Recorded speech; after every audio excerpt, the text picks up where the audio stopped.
And I am so grateful.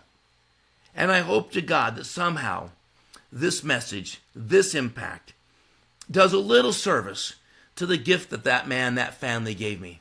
And I hope to God that all of you somehow take these tools, own them in your own soul, and share them with as many people as you can. The Man Maker Show is about building great men, helping them get back up, to be bold, to be confident, to be strong, to be humble, to serve, to be a healer, to reach into people's souls and say, I see the promise of your life, not the failure. Speak to the greatness and rise them up.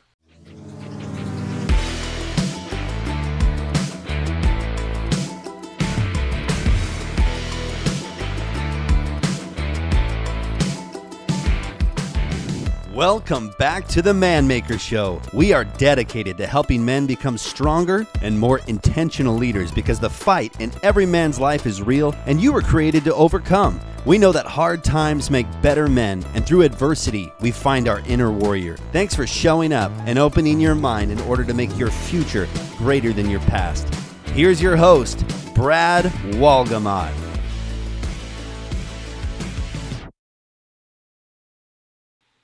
Welcome back to the Man Maker Show. I hope you're doing incredible. Forgive the froggy voice going on here. I have been battling a little bit of a worm for the last few weeks. I've been wanting to share this message with you for a bit now, but the timing is perfect. Merry Christmas. I hope you're doing incredible. I hope that you're with people that you love. I hope that you're surrounded by grace and excellence and honor. I know I feel that way in my life, and I feel like it's unmerited favor in my life, but I'll take it. And so my goal today is to share with you a story. And the Man Maker Show really is about helping men become great men. It's about helping them get back up. It's about helping them get up for the very first time. It's about teaching men to take responsibility. It's about teaching men to look into their soul and see the truth, the greatness and the not so great, to learn from the failures and to become stronger and more bold as a result of the mistakes you've made, at the same time to recognize the promise and the favor and the greatness that's coming your way. Because I believe that life has such tremendous promise for all of us, for all of you. My story for you all tonight began about 15 years ago. I was at the bottom of what I would consider my life. I was in a season where I was broken. I was recently entering into my season of divorce, which was awful and painful and shameful and every word you can think of, because I just never thought I'd be in that situation. I don't know if any of you can relate, if you have found yourself in a place that you'd never thought you'd be. You'd never, in your wildest imagination, could find yourself in this broken area. And here you are.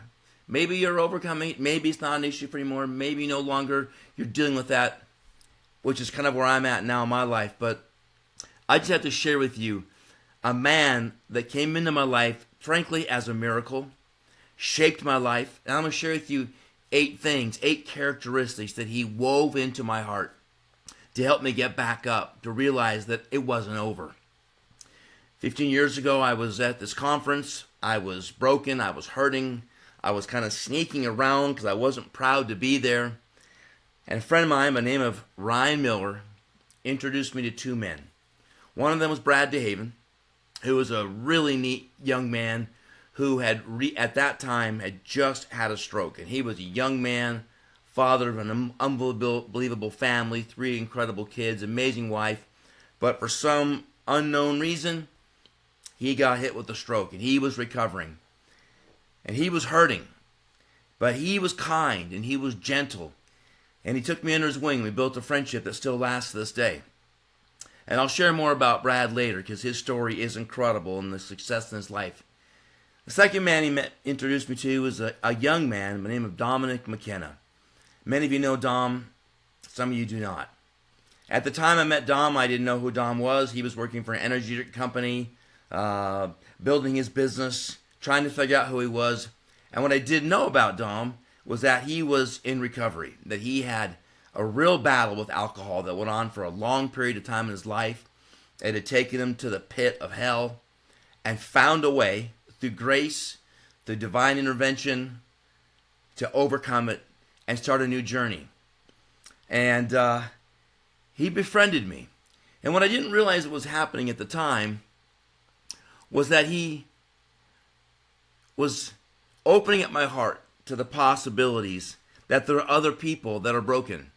I realize now, looking back, what God was doing for me was building a new team around me, a new group of people that understood brokenness, that understood shame, that understood failure.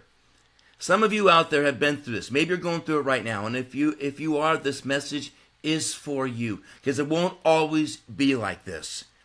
It's not like this for me anymore. But it was a rough season. And God was wrapping people around me that understood the pain that I was going through. Don probably didn't know. Brad probably didn't know. Maybe they did. I don't know. They didn't act like it. All I know is they came into my life and they said hello. And they were friends. And we built there was a kindness about them that made me feel like kind of a start over period. About a year later, I was at a church program in Redding, California. And I was reaching for answers. I was struggling in every way you could possibly imagine.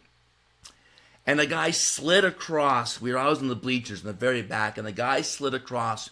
And he says, "Hey, this may sound weird, but God put something on my heart for you." And he said, "God wants me to tell you that you're going to be asked to speak around the world. That your story and your testimony is going to impact millions of people. And that you'll have an invitation to speak internationally soon." And I'm going to be honest with you, I didn't think there was anything further from the truth in my life. I've done those kinds of things, being my previous life, if you will, but I didn't know if I'd ever do it again. So I kind of took it as, well, that's a nice thing for someone to say, but I didn't really take it too seriously. Got back to my hotel that night and had a message to call Dom. So I reached out to him in Australia. And he says, "Hey, I'd like you to meet my father. I'd like to talk to you about maybe coming out here, Australia, and sharing your story." And I was absolutely shocked. A few weeks later, I'm on the phone, a Zoom call back then, or a FaceTime of some sort, and I met this great man named Peter McKenna. St. Pete. Pete had a kindness about him. A lovingness, a grace. He didn't look at me as a failure. He didn't look at me as a project. He looked at me as a brother, even though I'm, I don't know, maybe 15, 20 years younger than him. He looked at me with a set of eyes that said, "I see what's good in you. I'm focusing on the potential of your life, not in whatever the failure story is of your life." And I realized that maybe something was happening here. It wasn't more than a year later that I was in Australia. And I got off the plane, and I meet this man in Sydney, Australia. Peter, big smile. And "Hey, mate, how you doing?" It's just this kindness. And before you know it, we're on a flight to Adelaide. We speak there. We were there for maybe 40 hours. We get on the plane. We fly to Perth. We do a weekend conference there. We get on the plane. We fly back across the country to Gold Coast, did a function there. From there, we went to Melbourne, for those of you in Australia, and just had 12, 13, 14 of the most healing days that I'd experienced at that season of my life. And it really was a new beginning. I didn't know at the time, but I was so blessed. There was so much favor that was coming upon me, and I just didn't feel worthy. And I don't know if you can relate to this. I don't know if you've ever been in a situation where good things are happening and you're wondering why. I thought only bad things happen to people that make choices like I had made. But that is not God's plan. He has a great plan for you. He has a great plan for me. He has a great plan for all of us, but we got to lean into it.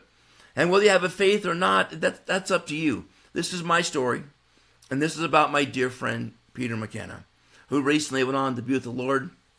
And I hope you'll give me the grace to get through this message, because it's going to be emotional for me to share with you the impact that this man had in my life. I have to ask you, are you ready to get back up? Are you ready to restore?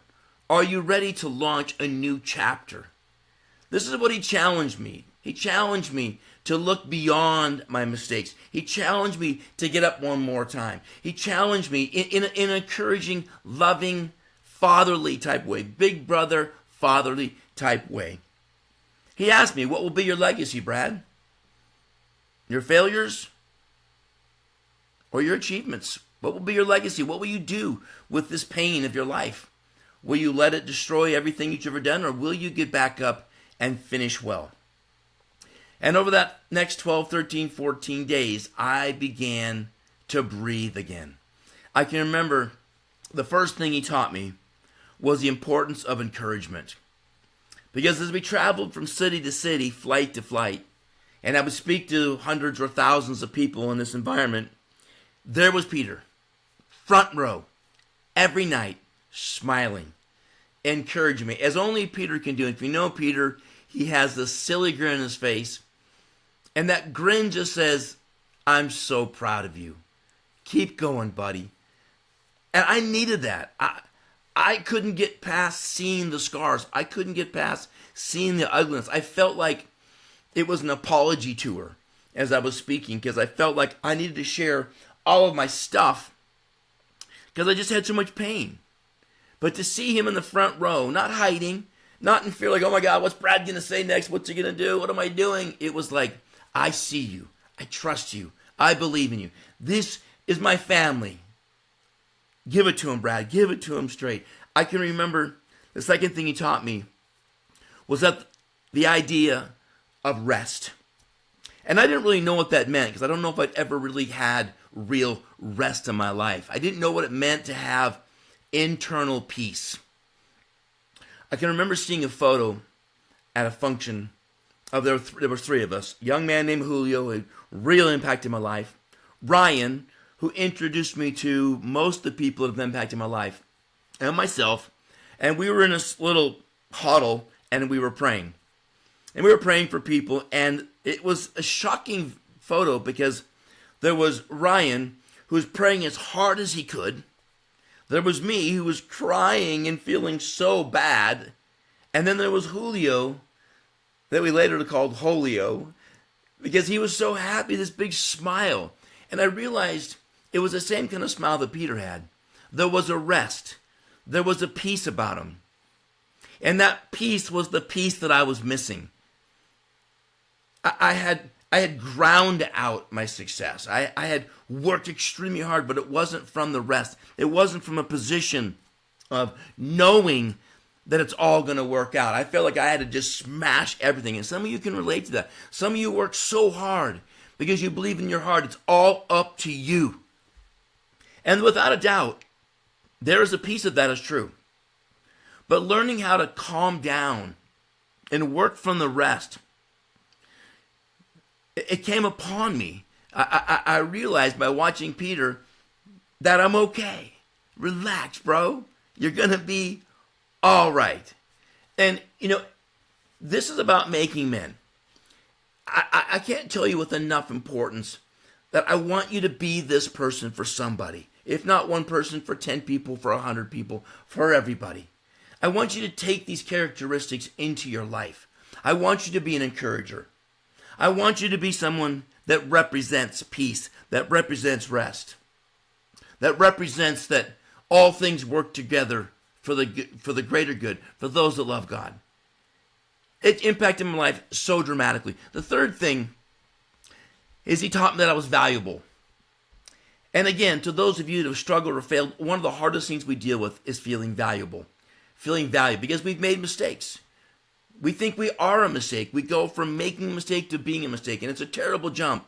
And it leads to a lot of dark thoughts for a lot of people. But he made me feel valuable. He gave me the opportunity to share my story openly. He gave me a chance to speak at a church service that he had at one of his events, where I had an opportunity to share my walk and my life that was unfolding, immature as it was, feeling unworthy, but he gave me the opportunity to share my brokenness in a way that maybe it could help other people. He trusted me. He made me feel like there was value in my life. The next thing he did while we were on this trip is he took me to a healing church. And again, my faith was under construction at the time. And he took me to this church, and we sat, and it was a healing church. It was where people had miracles. And he told me about a lady that came to that church one time when he was there, and she was riddled with cancer. Eyes were yellow, ready to die. And she had an absolute encounter with the living God and was radically transformed. The story is much longer, but radically transformed. She said she kind of like fell back, and she's like, "Why did you hit me? Why did you push me?" And the guy's like, "That wasn't me. I didn't touch you." And the whole crowd's like, obviously, I wasn't there. This is Peter's story. He said, "That was God touching you." "I don't believe in God," she says. "Doesn't matter. He believes in you, and you have been radically touched." And she was healed instantly, like radically transformed. I don't know if you've ever experienced that. Probably not. I had experienced a few things just in watching, but never really fully. Little did Peter know that a few years later, I would have a heart attack. And I would be told that I'll never be the same, and that I'll be on medication for the rest of my life, that I would never be able to be active. I mean, really go on. I'm not going to die, but you're never going to be able to really go for it. Little did he know that a few years after that, I would have cancer in my eye and be told that I might lose my sight, or worse. And Shelley and I were considering having a child, and I had to start chemotherapy, and we decided to get pregnant before I started. And of course, the rest is history. Chosen was born, and she's our amazing, beautiful daughter now, and we are in an amazing life. But the faith that I had about my healing was planted when Peter took me to that event.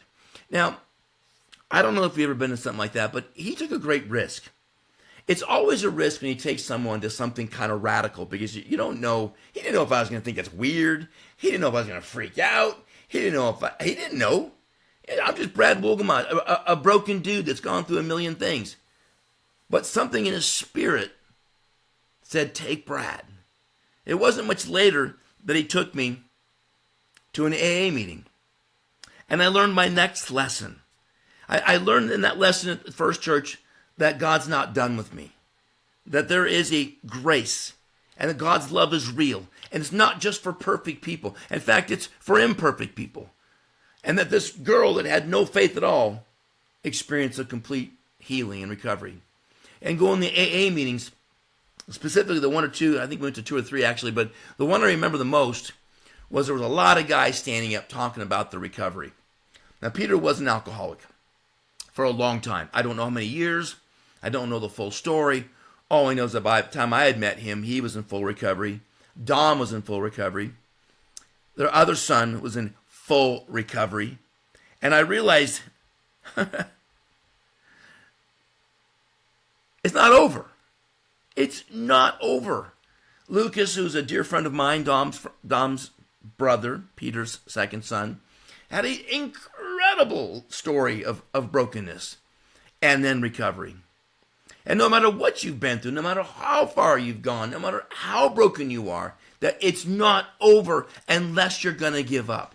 And I needed to know that. I needed to know that I could get up one more time. I needed to know that I was worthy of getting up one more time. I needed to know that it wasn't over. And to hear story after story after story of these broken people that were, the disastrous stories are outrageous of how alcohol has destroyed lives. But the stories of recovery shocked me. And I realized that if these men can overcome, so can I. So as we spent time together, there was something that continued to catch me about Peter. And this was the next thing he taught me. And that was to laugh again. I don't know how long it's been since I laughed. I felt guilty in laughing. I felt guilty in being happy. I felt like people and myself felt I needed to be punished the rest of my life. That if I was laughing, that I was getting off too easy on the mistakes that I made. And some of you understand this and some of you do not. But Peter has this charm about him. And he's the most witty, funny. He says the funniest things. Now, Australian humor is different than American humor, and the things they say, half of them I have to go, what does that mean? But they were all jokes. He had such a sense of humor, and he taught me that it was okay to laugh. It was okay to smile. It was okay to tell a joke. It was okay to be joyful again. Folks, people need to know it's okay. And you need to know it's okay. But maybe even more importantly, people around you need to know that it's okay to laugh again. Be full of joy. You don't have to hang your head. And I think one of Peter's primary goals, we'd sit in coffee shops for hours drinking tall blacks or something, flat whites. I don't know what they call them over there. These crazy coffee drinks. For hours eating these little desserts and so forth. Teaching me to laugh again. Teaching me it's okay. The next thing he taught me was trust. And I don't know how to describe this to you, but he trusted me with his family. He trusted me with his team. He trusted me with Dom and Lucas. His two sons, his pride and joy. The two young men that he reared up. And he got them in my life, and we hung out, and we laughed, and we worked out, and we shared times. You know, I have sons, of which I'm a bit protective. I also have daughters. And when someone fails, the last thing you want to do is put your kids around a person that's failed. But Peter knew I wasn't a failure. And he gave me the opportunity to see what it looks like to go through recovery, to get back up, to heal again, to be strong again. But most importantly, he taught me the value, if I want to help someone heal, I got to trust that the healing's going to happen. I got to trust that the person I'm pouring into wants to make a great impact. And, you know, I could have let him down. I could have failed again. I didn't.